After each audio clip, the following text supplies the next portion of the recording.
Ko Laurel bilang kalihim ng kagawaran ng agrikultura. Bilang suporta sa kanyang mandato, tinanong ko noon ang isang simpleng katanungan sa budget process natin. Why is it that the budget for flood control is bigger than the budget of the Department of Agriculture or the agriculture sector as a whole? The fifth biggest allocation, not even a department, is flood control. And allocating a measly 31 billion for irrigation. Katapos po noon, tinulungan ko siyang bawasan ng flood control budget at idagdag sa 2024 budget ng Department of Agriculture. Aniya, tumawag daw sa kanya si Congressman Zaldico dahil pinapatanong daw ni Speaker Romualdez, bakit binawasan ang pondo ng flood control? Ngunit wala nang nagawa si Congressman ko dahil sinabi niyang pasayan ng Pangulo. Wala nang nagawa si Congressman ko dahil sinabi niyang pasayan ng Pangulo. Alright, so medyo mahaba yung naging speech ni Chis Escudero. And itong part na to, yung isa sa pinakatumatak sa utak ko. Kasi diba sabi ni Chis, nagalit yata itong si Bonjing kay Saldico dahil nga nabawasan yung budget para sa flood control project nila.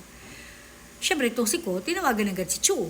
Bakit nabawasan? Nagagalit nga si Bonjing. Ang sabi lang ni Chu, pasya ng Pangulo. Tapos yung dalawa, hindi na pumalag. So, ibig sabihin, hindi pala under ni Bonjing si Bangag. Si Bonjing pala ang under kay Bangag. Kasi di ba, nagalit si Bonjing, sinabi lang na pasya ng desisyon ng presidente, hindi na sila umimik. So, ang presidente pa lang talaga nagdidesisyon. Yung akala natin na parang gago-gago lang sa gilid, pasingot-singot lang, ganun. Tulog-tulog lang, na wala talagang alam, hindi pala. Kita ba siya nagdesisyon dito? Sinagba, pwede pa lang siyang magdesisyon kung ililipat, babawasan, dadagdagan, pwede. Kasi remember sa PhilHealth, di ba sinabi ng CEO ng PhilHealth, it was Bangag na nagsabi sa kanya, na yung pera ng PhilHealth na 89.9 billion ay ilagay niya sa unprogrammed funds. So, pwede.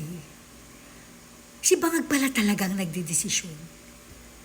Kasi maliwanag dito sa kwento ni Chis. Hindi siguro na malaya ni Chis na yung simpleng kwento niya para lang mailabas na talagang may kinalaman sa pangungurap, okay, ng pondo ng taong bayan, itong si Bonjing, hindi niya siguro napansin na meron pa siyang istoryang na-i-reveal.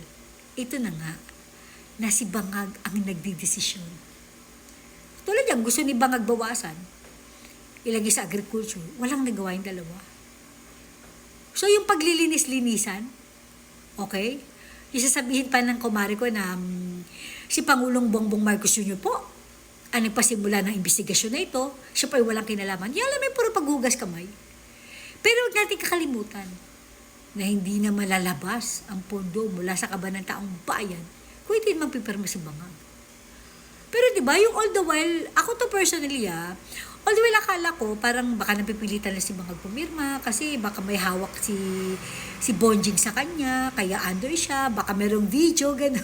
Si Bonjing na nag-isisingot siya, yung parang mga ganun. Hindi naman pala. Si Bangag naman pala talaga yung pumipirma. Siya talaga yung nagdidesisyon. You remember yung pinagmalaki pa ni Bangag na parang 4,000 something pages yung binasa niya, inisa-isa niya, pinag-aralan niya mabuti bago niya pinirmahan. So, totoo nga. Well, hindi ko alam kung totoo ang binasa niya. Pero ang totoo is, si Bangag ang nagdidesisyon. So, kung mangungurap, kung magkano kukurapin, kung merong perang itatransfer sa iba, pwede rin. Si Bangag ang magdidesisyon. Na kung ayaw mangurap ng presidente, wala magagawa yung dalawa. Well, syempre, kung mangungurap, ay di enjoy lahat. But, my point here is, hindi si Tambalostos, hindi si Bonjing ang nasusunod katulad ng iniisip natin. Si Bangag pala talaga. Si Bangag. Pakinggan niyo ulit mabuti.